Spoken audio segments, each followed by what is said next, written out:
to Information Paradise. Today we have, again, Who Am I? And jump right into this river. How do we deal with relatives when we're developing spiritually? How has it been for you with close people in your life? Have you found much friction? Or Definitely. The initial change, I would say, there was a lot of friction. I didn't really want to be around a lot of the people that I've been around my whole life, just because I was going through this huge transformation, and they were the same people, but I was that person too, previous. So I found myself wanting to just be alone a lot. I did end up, I don't know how you want to word it, but I did end up cutting off some friends. I told everybody the same thing. I was open with everybody and told them, discuss what I was going through and my thought process, and where I thought I was headed, and just with my friends particularly, I gave them the choice. I said, hey, this is where I'm going, this is where I'm moving. I'd like to continue the relationship with you, but it can't continue the way it was. And now I say that because of who I was before. I mean, I think you and I discussed it before. I was, a partier. So I had a lot of friends that were just party friends, that were just, hangout buddies. And yeah, I want something more than that. You know what I mean? Yeah, dude. So I had to, part ways with some of them, unfortunately. And I made sure there was no hard feelings there. I tried to let them know exactly who I was and, how I felt about everything. It wasn't that I didn't want to, I wasn't judging them or anything. I just, they're where they're at. I was there, and I'm in someplace different right now. So, family was a lot trickier. Yeah. Because you can't really get rid of family. I mean, you can, but it's a little bit trickier there. With that, I just kind of let the dust settle. Over time, I don't know. When I first went through this and I was with them, it would agitate me to no end. Hearing the bickering, the negativity, all that stuff, and eventually it got to the point where I guess I just settled with it, and I became just more neutral. It doesn't really bother me that much anymore, because I understand where they're coming from. I'm coming from more of a place of understanding. Okay, I may not, like it or see that way, but I came from that. So yeah, it doesn't affect me anymore. I don't let it affect me, so I can be around them. But at the same time, I'm not judging them. I just I'm just able to understand them a lot better now. Instead of, once again, that was, when I went through this, I still had this strong sense of self. Okay, I changed. They didn't. I'm pissed off. Yeah, exactly. But it's not like that so much anymore. It's I can see more of the unity, of each other, and just the acceptance of them. Yeah. Just more. It's just another object of experience, isn't it? Mm-hmm. And when we meditate and regularly meditate and stuff, after meditation we get to see how our emotions are acting, and so we don't have to be so attached to emotions and things. So definitely, yeah. I think the one thing that it teaches you is just let everything come and let it go, and what it is, and don't hold on to anything. It's about just watching, and that you don't own these feelings, and they're not you. So I think that's an important part in all this is the meditation. it's quite a noble and self-loving thing to do, to sort of cut people off or limit communication. That's what I've done. I haven't completely cut people off, you know. So yeah, and it's quite brave. You were saying how can't remember what exactly you said, but like the way you did it is pretty cool. Quite. It was hard, man. I mean, you have these friends, you know, these people that make you who you are, or who you were, you know, because they're with you your entire life, and to let them go. I mean, it was hard for me, you know, but you know, I wrote them all an individual letter, and you know, explained my situation to them, because I didn't know how else to do it. You know, a lot of these guys, I don't know how your friends are, but guys, you know, they don't want to talk about feelings. Mm-hmm. That stuff. So I had to write it out, you know, so they could read it and hear me. And you know, there was a couple that never even responded back to me. Gee, yeah. You know, but yeah, man. Our social life really important, you know. Social design. Yeah. Let's design our tribe to how we want to be in 10 years, 20 years, and beyond. That was a really difficult part of it all. You know, I'm at what is it? Who am I? Not crazy. You are. Oh yeah. That's kind of where that stemmed from, because you know, as I'm telling everybody this, I just kept hearing that over and over again. What the heck's happened to him? You know, he's lost it. He's crazy. You know, his family, everybody, you know, kept telling me this. I just kept talking about it, and eventually, you know, people just didn't want to hear it. They started distancing themselves from me. What kind of things were you saying? The things that we're talking about. You know, I guess the first thing that hit me, you know, was that, you know, we're all one, and my family is Catholic. Mm-hmm. So, being raised Catholic, I started talking to my parents and my family about how I see this now. You know, heaven and hell and God, and you know, all these different aspects of it, where I was telling them my take on it now. I was like, you know, it's not literal the way you guys are taking it. At least that's not the way I see it, you know. I said, I think there's truth in all of it, but I was looking at it wrong the whole time. That's just it. So you had like an in-person conversation about that with, wow, dude, that's cool, because most people, like Catholic, like entire life, you know, with this, and then when your family member says, hang on, it might be some other way, you know, I imagine that was quite a shock. So yeah, well done, I suppose. I've always been out there, so I guess they expected a little a little something, but I've always been the black sheep, or whatever you want to call it, of the family. So just call it a little differently, and always went against the grain. So a lot of spiritual people, they kind of are like that, aren't they? But that's how it's supposed to be. It's like the way I imagine people affecting each other spiritually is in the science class books. You have the inside of an object, particles, and heat transfer. It takes. They're all. I'll put a picture up on the screen. One particle has to energize for the next one to feel it, and like that. And so there has to be a crowd of grey particles around perhaps one orange one. This is why it's important for spiritual seekers to find a community of like-minded people.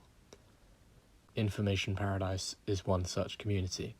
So if you are that orange one, it's okay. Here we are. There are 3 orange. in this situation? Okay, it's a big question here. I've got a big one. Who am I? Who am I? The obvious answer from the person on the street. Well, I am David. I was born, blah, blah, blah. It's it's about a human, right? And it takes analysis because we must realize this is an assumption, and we weren't really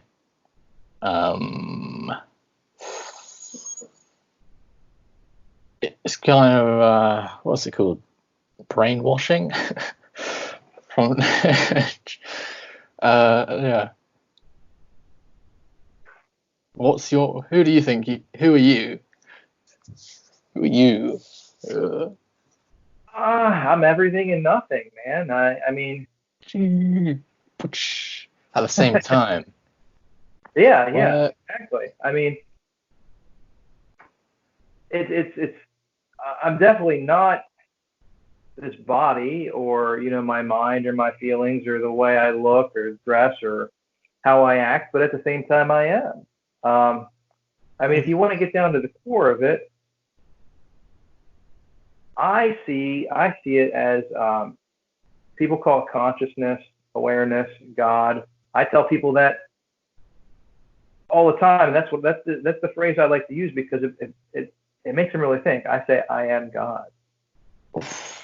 Yeah. And that's a hard thing for people to accept, especially people in my family, religious people or whatnot. But I say that to get them, because a lot of people don't understand consciousness or awareness, and I think it's just a different term depending on how you look at it. I don't see God as a guy up in the sky or whatever. But if we're all one, we essentially are all God. There is nothing else.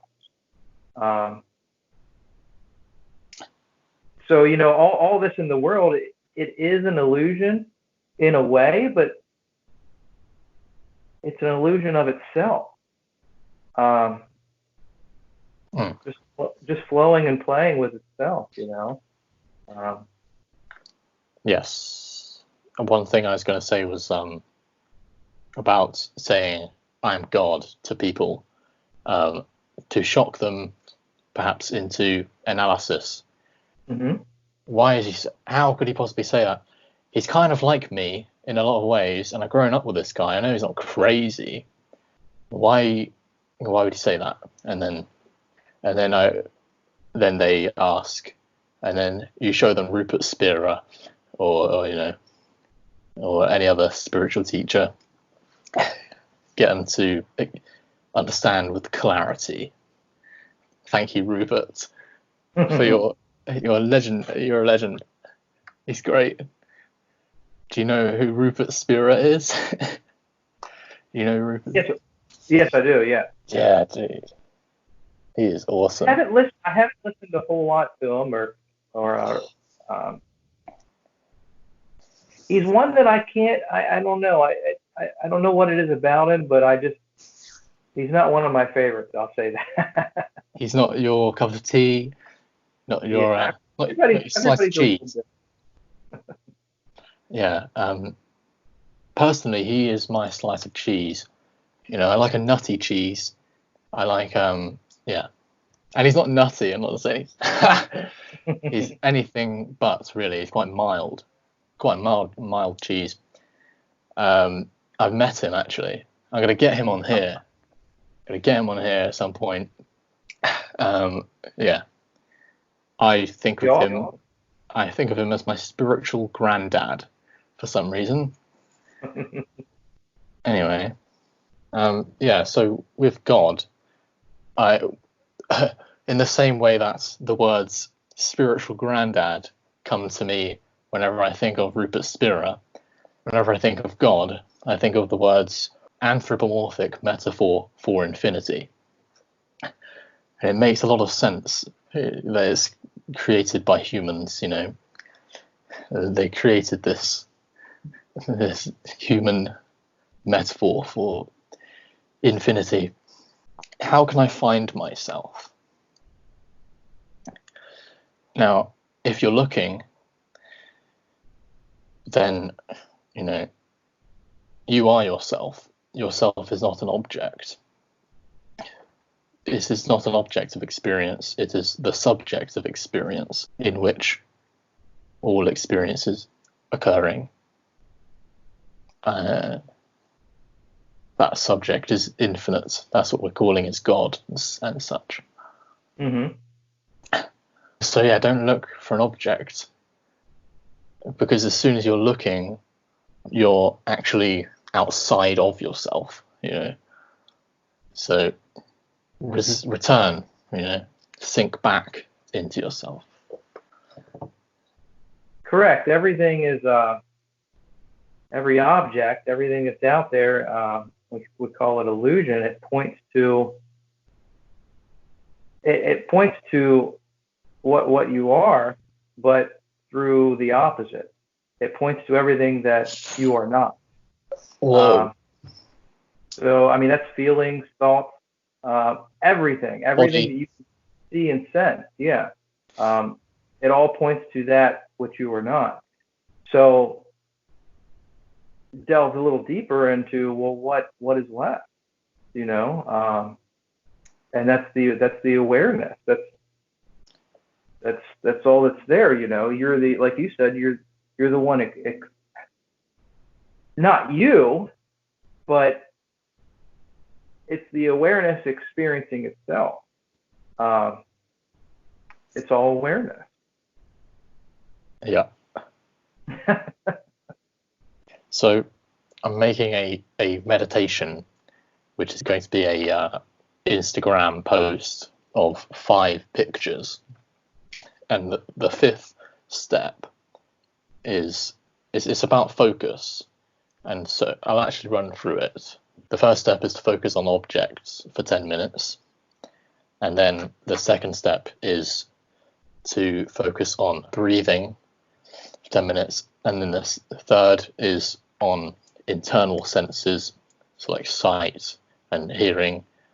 And then the fourth is to focus on mental activity for 10 minutes, such as thoughts and such.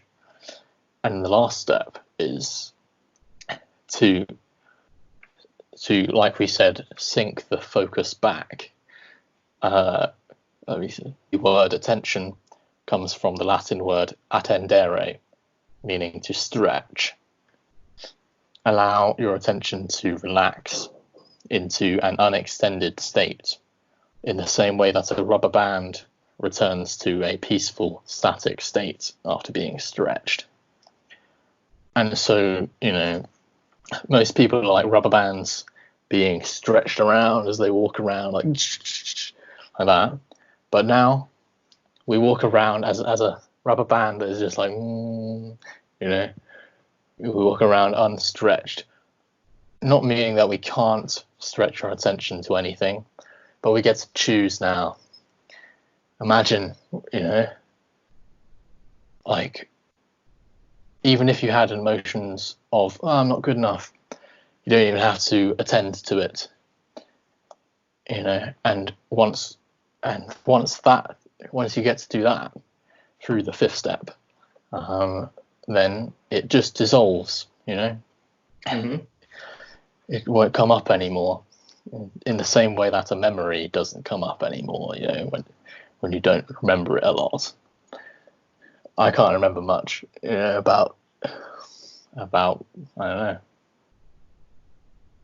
I never really wanted to remember what I had for dinner on this day 2 years ago, so it doesn't come up anymore. So yeah, it never did come up twice. The meditation is definitely key. The last part there is the most critical. That's how I started, was focusing on breath. I never did the mantras or anything, but that people do that as well. But I focus on the breath, and you slowly release that focus, And you kind of go within, so that you're just watching your thoughts, you're watching the sensations, you're letting them come and go and float by. And then I think the second part of that, after the meditation, is, that's not the end of it. I think the second part of that is to sit then and focus your attention, not in meditation, into the self, and ask the questions. You know what I mean? Who am I? What is this that I experience? And kind of talk it over with yourself. Right. Because you can experience it. It's weird. You experience it, and then you have to learn it. Yep. And then there's another phase as well, where I call it being, but you're already it, so it's not a good term. So it's a 3-step process, I think. Yeah. Because the last stage, you can't learn it. It just happens, I think. It just comes when you're ready, when the time's right, or whatever. But you need to go through the first 2 steps first. You need to see it. You need to experience it. You need to know it, and then you can be it, for lack of a better term. What did you mean by it then? So you can see it, experience it. Awareness. What we are, awareness, consciousness, God, whatever, when you're in meditation and you let that go, you realize, in the last stage you were talking about, you realize that things come and go. You're not controlling that. Who is it that's controlling that, or who is it that's watching this as a better thing? Because you're not there. The person that you think you are isn't there. So these are the things you need to sit with in quiet, contemplation. And ask yourself these questions. And it's confusing. Don't get me wrong, but I think you come to a lot of conclusions that way. More in the beginning of what you are not. And like I said before, that's what everything points to, what you're not. So what's left, and that's what's left. Yeah. That's cool, man. So being it is, when I say being it, that is beyond knowing. We can know this, but being it is like I said, you're always it. So it's kind of getting out of the mind. It's no longer searching. It's just watching in your daily life, And it's the funny thing, because even if you're not watching, for the long time, I'd flip-flop between these 2 areas. I'd be like, oh man, I am the awareness. I got it, and now I lost it. Oh, same. Yep. I lost it. But you know what? You can't lose it. You never lost it. The awareness is still there, watching it. Watching the it that says it lost it, but it's never lost it. That's crazy. It's a hard one to come across. I've watched thoughts say, I've lost it, but I have watched thoughts say, so yeah. We're in that stage. We're still thinking of me, the small me, even though, okay, well, we know the awareness is, us, and we know that the small me isn't me, but yet we're thinking we lost. There's no me. You can't lose it. It's the awareness is experiencing everything. It's the good, the bad. It's always there. It never ends. The transition from newbie spirituality to upper intermediate, it is as many of these crocodiles on the river, or many of these confusing things, So I want to help people. I want to point these out for people. So yeah.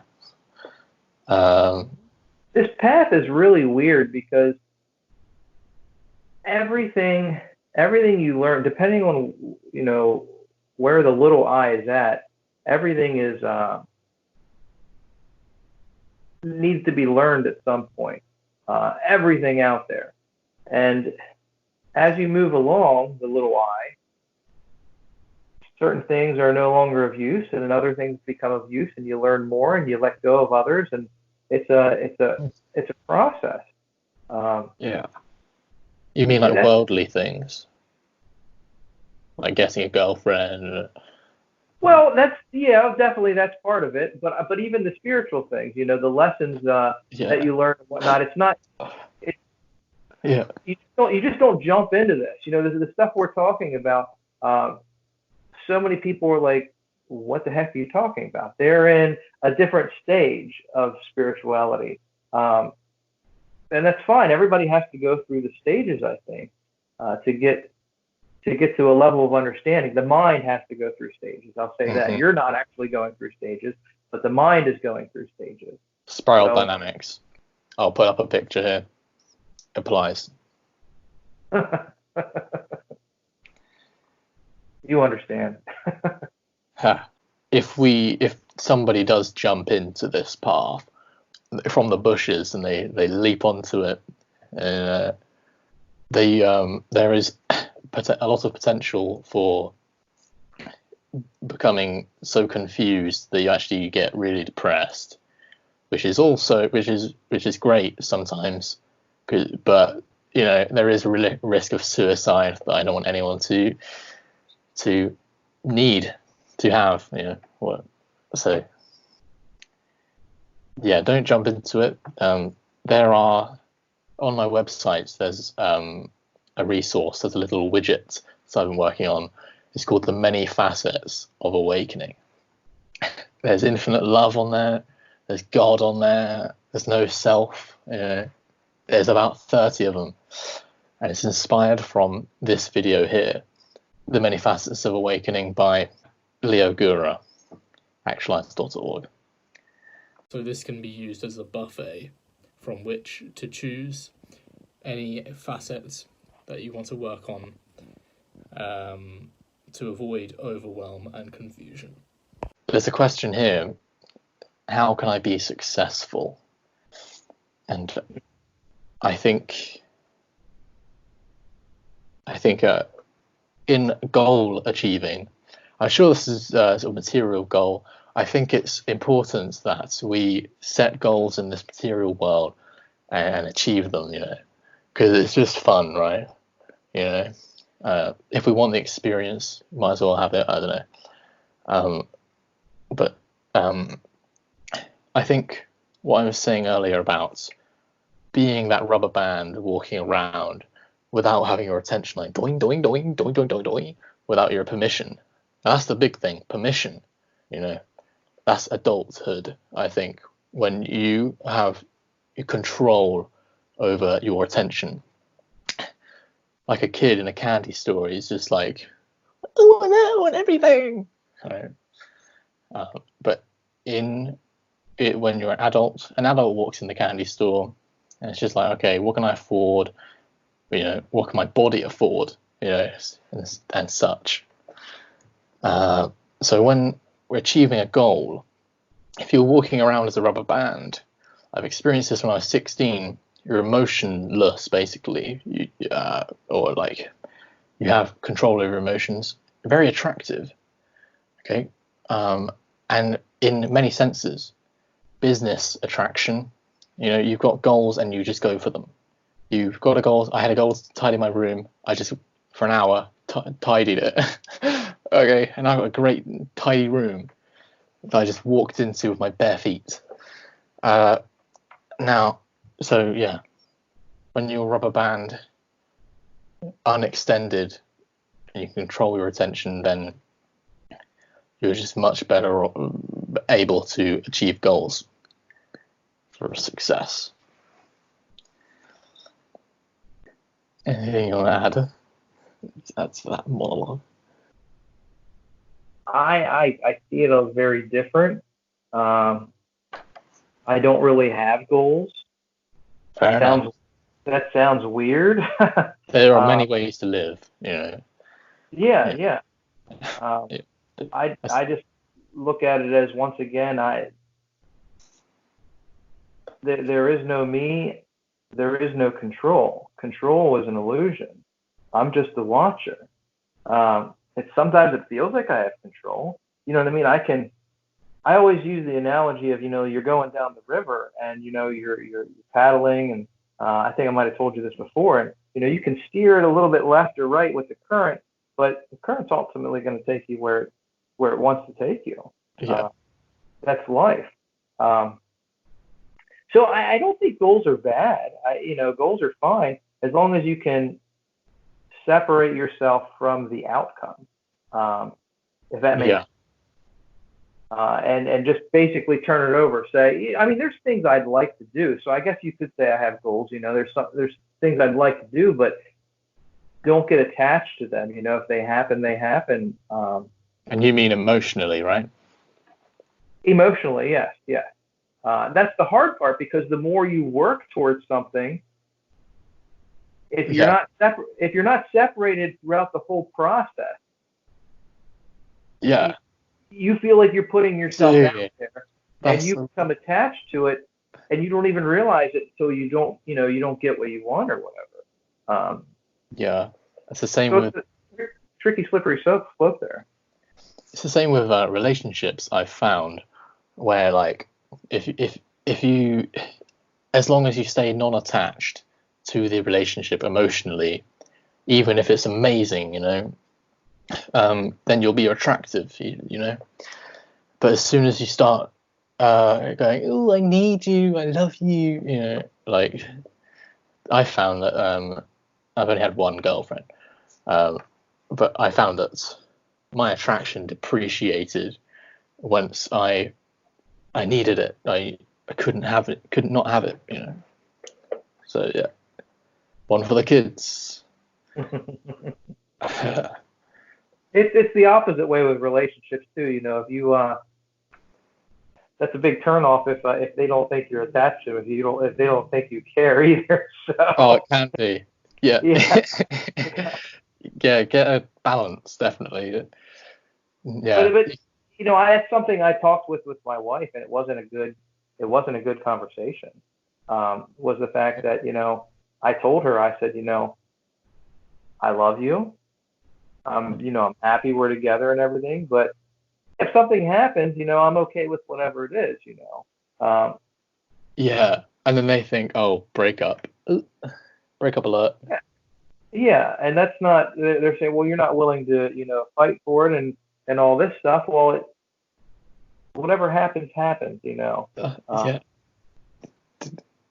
Whether death or whatever, that's the way I look at it. Whatever's meant to be is going to be, and I'm going to follow the flow and where life takes me, and I'm not going to fight that anymore. I fought it for too many years, and it creates that pain and suffering, and like I said, ultimately, I was married previously, and I fought it. You know what I mean? I knew I wasn't supposed to be with her, and I fought it, and I tried, because of family pressure and societal pressure and all these different pressures, and we ended up getting divorced. It was years later too. So it's whatever's gonna happen is gonna happen. It's just, but I put myself through all that pain and misery for how many years, when I just could have just went with it and been where I wanted to be. I think that's what you said to, I think, your previous or your current wife. It's important to get on that level where you both understand that I'm in the river, baby. I'm in this river of life. Wherever it goes, I want us to be both in this river together. I want to go that. Because imagine being in a river, but you're facing the way that is coming. You get splashed in the face. Trying to swim against it, you can't. And then when we let go, we can just enjoy floating But while we're floating, it's not like anything boring's happening. We're seeing trees over top. We're seeing parrots flying, colourful parrots, you know. But we're relaxed, you know. We haven't got anything to fight. Unlike the people in the other rivers, you know, and upstream, downstream, who you'll pass on your spiritual path, who are facing the river, yeah. And constantly, for some people, it is a life of,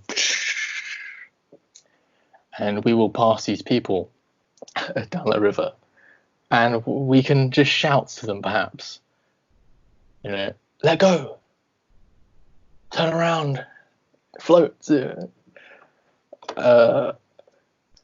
Sometimes we might even have to stand up ourselves, face the brunt of the force, and join them, and do something. You know, have a conversation. You know, I might even have to kill them. No, I'm joking. All right. The ironic thing with that is that, you know, it's often the fight which is the catalyst to awakening, to opening your eyes. You know, you have to get knocked down, and that's how it works. I mean, that's how it worked for me. I don't know if that's how it works for everybody, but I hear that often, you know, that, you know, you have to face this great suffering, this great tragedy, before something clicks. I don't know, and you start looking at things a little different, or seeking, or whatever, you know. Yeah. A famous example of that is Eckhart Tolle. At the start of his Power of Now book, he explains, you know, he was like suicidal, but yeah. And, you know, I'm not familiar. Like I think I told you before, I don't read a whole lot about spirituality or read different books or whatnot. But someone posted the other day about the Buddha leaving his wife and his children. Okay. Now, I don't know if that's true or not, but they were posting that, and you know, and I said, that doesn't mean he doesn't love them. That doesn't mean. Whoa, dude. You know what I mean? That he's not one with them or anything. It's just. Yeah. I don't know. I don't see that as. It's hard to fathom because, you know, we talk about loyalty so much, you know, and about to everybody, wives, kids, you know, work, friendships, loyalty. Yeah. And loyalty doesn't make a whole lot of sense to me. Same. If it works out, if it's meant to be, you know what I mean, it will be. But just because we part ways doesn't mean I love you any less. So. Our social norms are based on the assumption of separate self, aren't they? Survival, you know. So loyalty, you know, like we've got to stick together, you know, in the tribe. But our minds are kind of mostly adapted to the African Sahara, the savannah, you know. But now, when we look in 2020, with 2020 vision, we see there are billions around us. There are billions. I can't even imagine 1,000. I can hardly imagine the number 100. You know. So there are infinite humans, and these billions, they all have the same agenda: to multiply. So don't worry about being alone. You know, anyone, and you'll never be alone. You know, you are everything. Exactly. We're all one, so there's no one to leave. You know, it's the same thing like with death that we talk about. You know, it's, well, the body died. It's the same thing. Well, the body left, but I'm always with you. We are one. We're always together. There is no separateness. It's just the little eye that hurts and takes that in and says, why? You know, why did this? You know. Yeah. If we weren't born with this story about ourselves, were we? You know, it's a fantastic survival mechanism where it's like, you know, I have to pretend that I am finite so that this form continues and multiplies. I don't know what God, what is God doing? He's playing an epic guitar solo, and in the now, there's so many. You could say he's painting an incredible picture, or he's directing an incredible movie. He's just going for it. I urge you to be like God. What's a thing? Imagine, people say be like Jesus, don't they? But I suppose he is they say he is the human manifestation of God. But of course, everything is the manifestation of God. Anything else? Anything? Exactly. Everything's the manifestation of God. Everything is God. So God is one. Yeah, that's one thing that I think that we got confused with. When you add concepts, you can't. It's hard because you can't talk about these things, without duality, without comparison. And when you add all these concepts, it gets confusing real quickly. And one person takes it one way, and it cascades, and it goes on. So I think that was his main teaching, that we are all God. He had many other teachings as well. I mean, everything he taught was from, the way I look at it, was from awareness, from loving everything, from turning the other cheek. You know what I mean? Turning the other cheek is accepting everything, whatever comes. You know what I mean? He just taught it in a different way. So, yeah, like I said before, we tend to take these stories literally, and it's, I don't think it was meant for that. There's a greater message behind it all. When we take those stories literally from the assumption of separate identity, we're bound to get confused, aren't we? So if we believe that we're just something separate like this, in some separate form of Maya, or then we're going to only interact with other separate forms, and we're going to live as if we're in this prison, But my favorite line is, "There is nothing we are not." And I'm probably going to write a book called that. So, yes. Would you like to hear my other book titles, future book titles? I shall tell you anyway. Okay. There is nothing we are not, one. And that would be sort of all spiritual. Next one, which will infuse spirituality with linguistics and language, because I love language. I love English. That we think in words. Getting very eccentric, And then the next one, all about life purpose and going living in the river, called sprinting along a tightrope. Imagine that. And then one will be called Infinite Jest. Came to me today. I just love that sound, Infinite Jest. And this will be comforting to people, because I shall describe the humour, the jest of, there is nothing to worry about. Laugh, have a joke. It's all a joke. I shall contextualise, hopefully, to many people, their life as just, happy and fun and funny. Mm-hmm.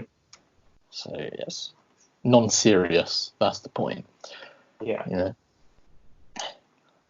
So next question. Let's go to the next question.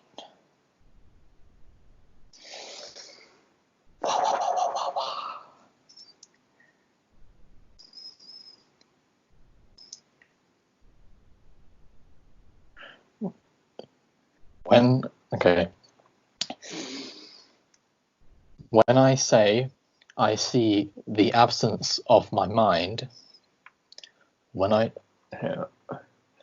say I see the absence of my mind, who is that which sees? So if I see that,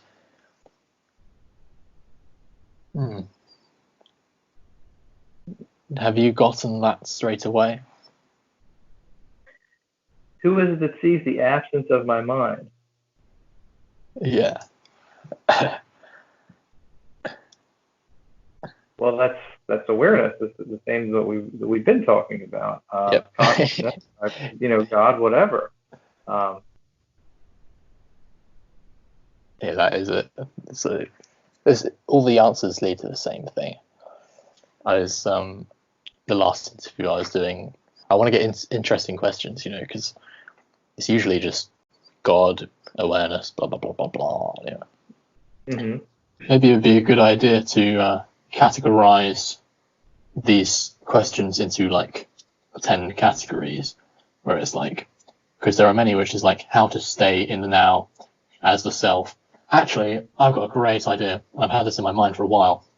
It goes like, how does your question start off?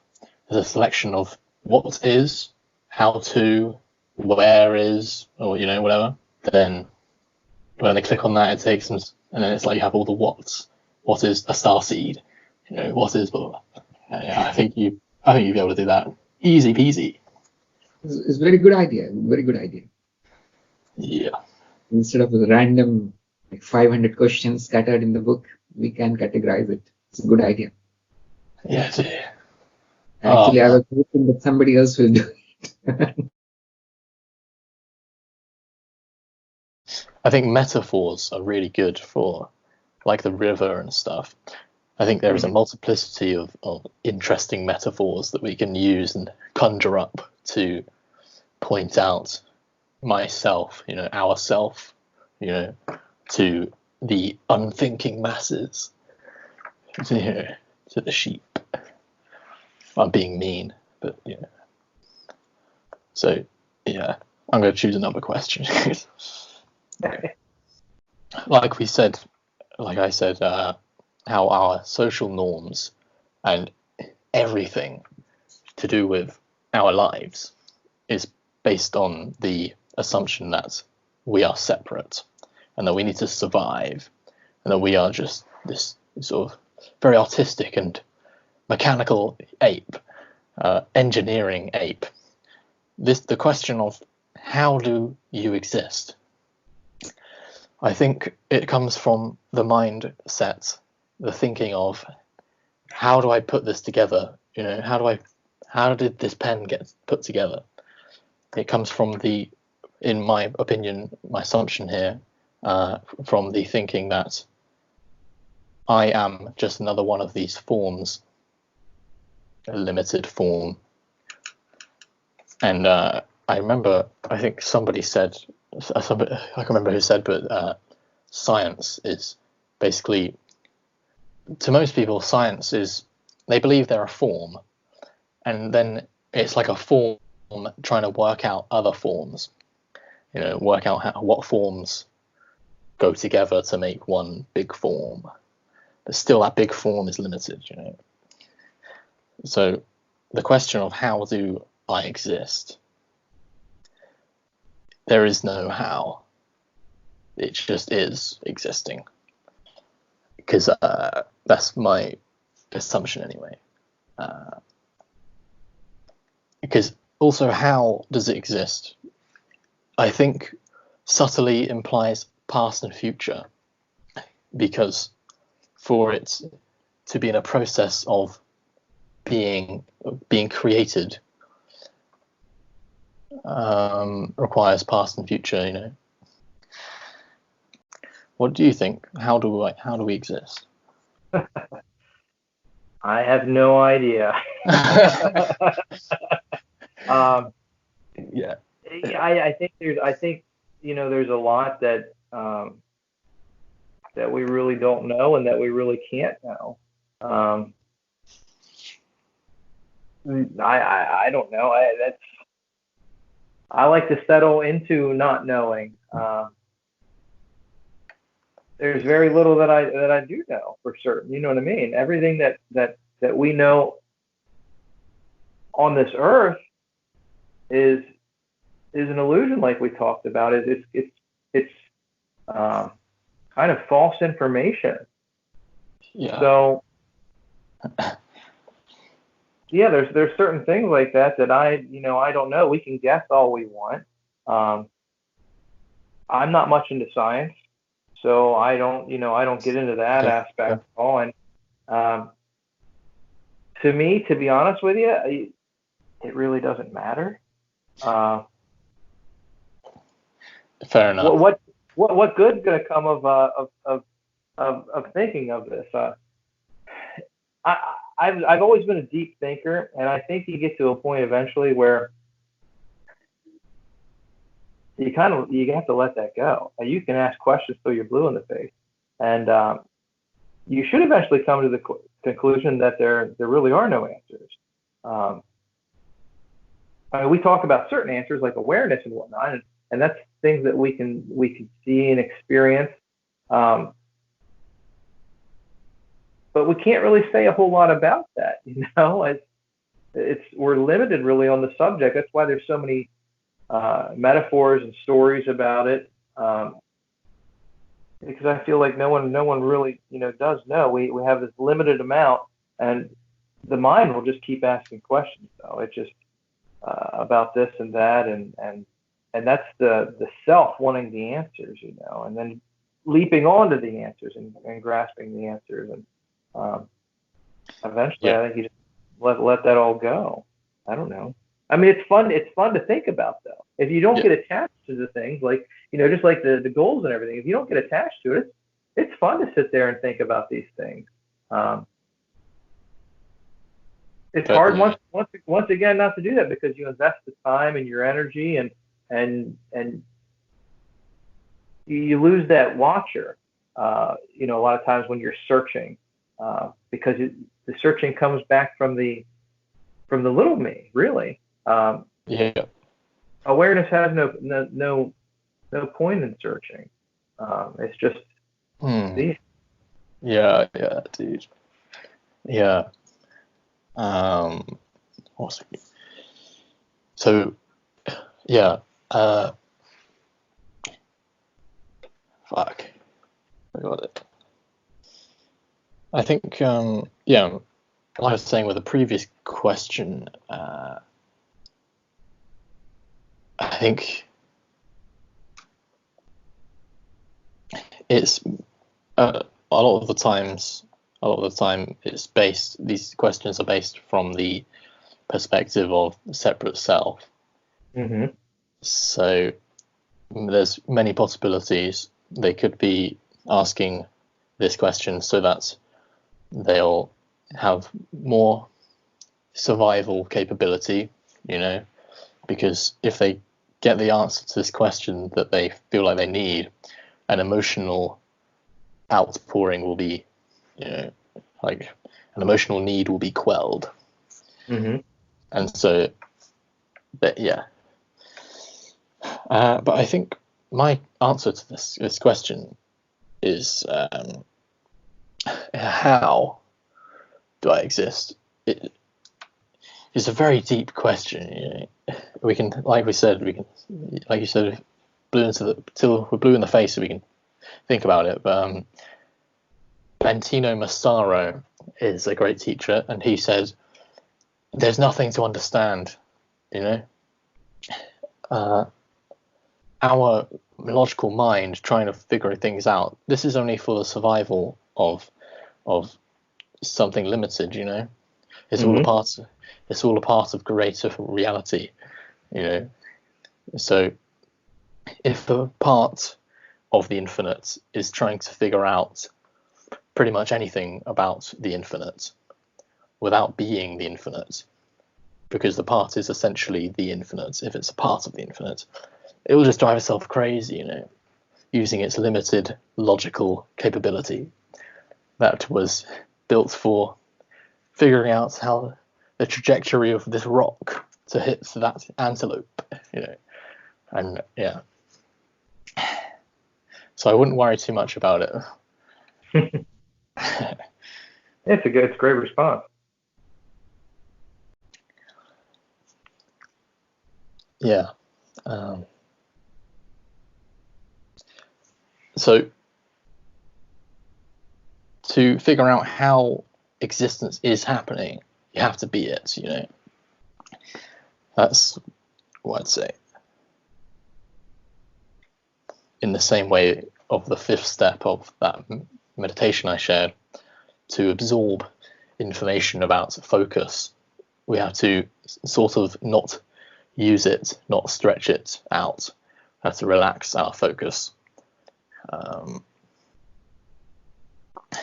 I figured something out. I think most people are constantly sort of boinging, they're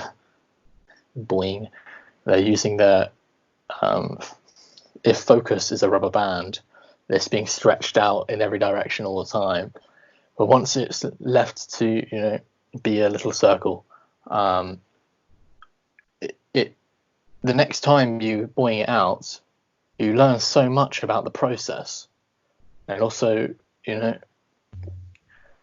only after we've sat and let it be unstretched for a bit. So yeah, try that out, everyone. Yeah. Somebody's asked, why am I not working? Now, hang on a minute. So, in what context are you, are your bodily functions working? I don't know what situation you're in. I mean, is there diarrhea around the vicinity? Maybe it is a job question, occupational question. Why am I not in an occupation? You don't want it enough, probably. It's not the right thing. Anyway, next question. There's actually a second part to that question. Why am I only thinking about my working? Of course, not great English, but school that people learn 2 languages, I find that very respectable. Okay. I don't know why you're only thinking about that. Well, if you're only thinking about it, it's because you're only, if I'm only thinking about, I need a girlfriend, I need money, it's only because you're focusing on it, So I would suggest return to the rubber band, that rubber band story. I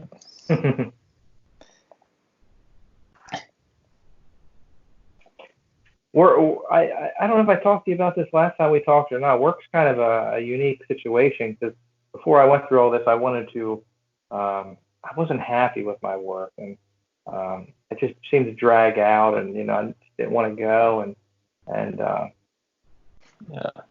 I don't know. Now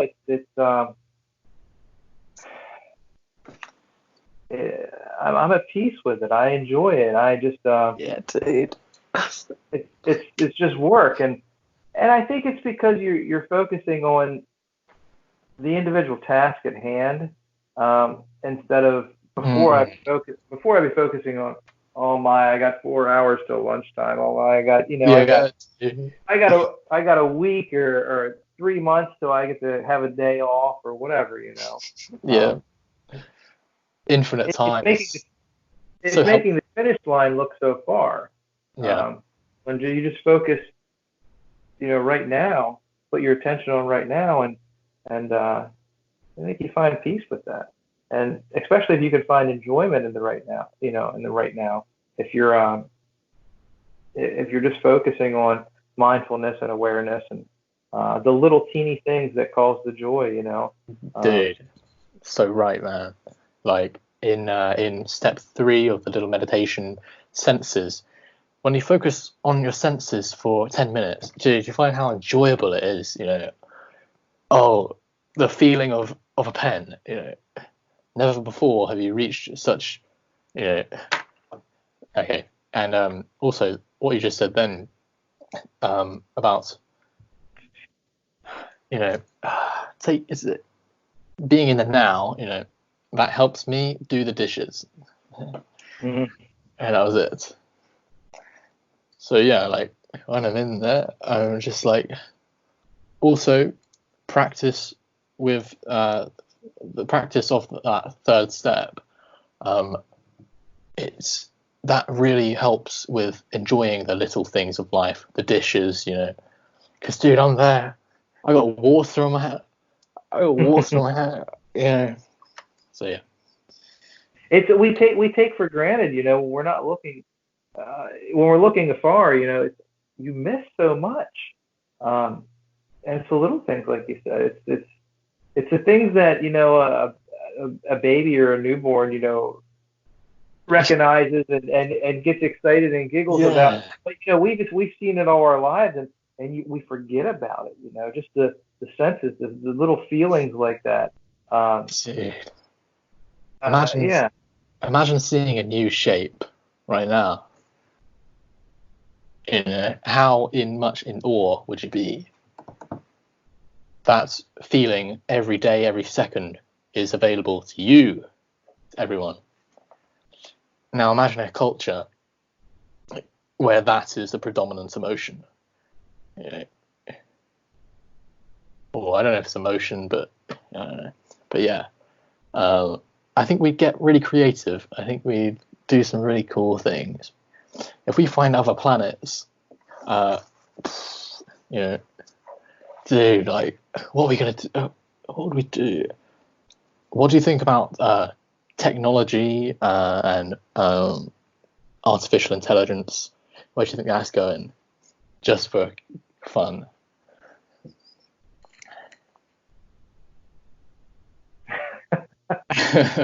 I think it's the future. I don't give a whole lot of thought to it. I don't know. Before I really, I was kind of against it. I was kind of against technology before, because I like to hold on to the past. I was very much into the past or the now or whatever. I was against change. But so I don't fear it anymore. I don't give it a whole lot of thought. I think it's cool, the stuff that they're coming out with, and yeah, dude. The possibilities are endless. I have to say that. I don't know. I have no idea where it's going to go, but I'm kind of interested in seeing. Yeah. You talk about space and everything, and how cool that would be to different planets and whatnot. But there's so much here we don't see. Yeah. That's the whole thing about going somewhere else. Whether it's a vacation or whatnot, it's like you're not seeing where you are right now. There's so much to see. I talk about going to the woods a lot.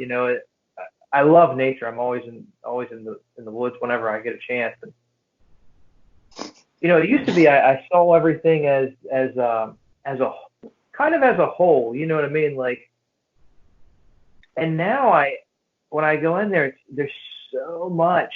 It's each individual pine needle, each individual ridge. Sometimes I think people think I'm nuts. I go up and I feel the trees. You know what I mean? And there's so much there. There's so much there to wow you. It's amazing.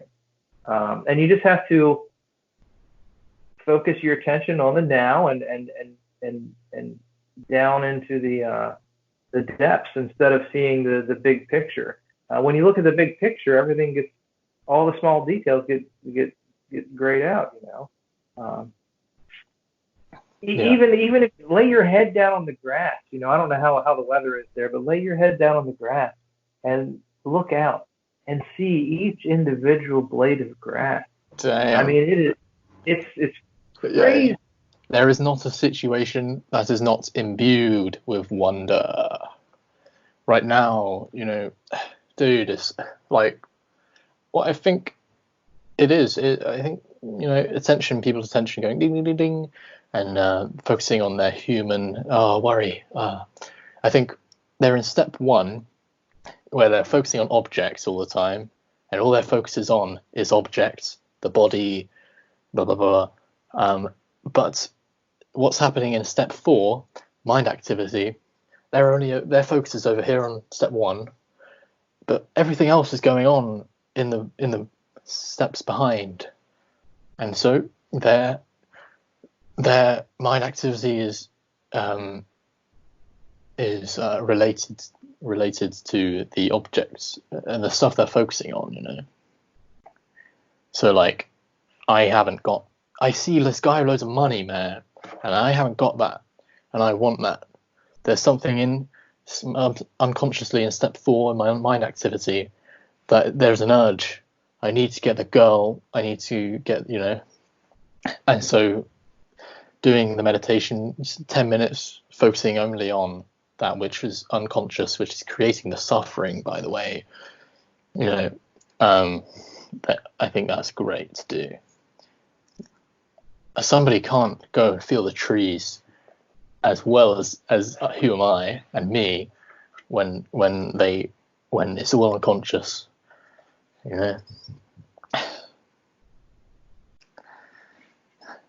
Yeah. Okay. I have a tree. I have a tree in my front yard, and I've been here. I guess I lived in my house 11 years, and I always say I don't know how I walked by that tree for 11 years and never noticed that tree. Yeah. I mean, I saw it, but I never saw it. Yeah. Damn. Smelling the flowers, smelling the roses, you know. That's what they call it. 90-year-olds with regrets. 90-year-olds. Oh, man. Yeah. And what we're saying here, what we're really trying to point out, what I'm really trying to point out to everyone, and what I want everyone to have, is that reverence for that tree. There is nothing that cannot be a subject of that reverence.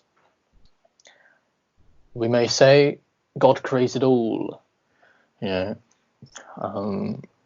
our life could be lived like that.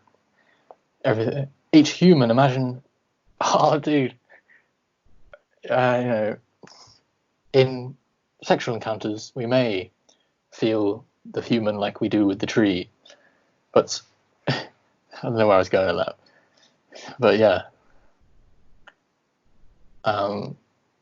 life can be like that. That's a possibility, and it's true because, or I don't know, but God is definitely making people.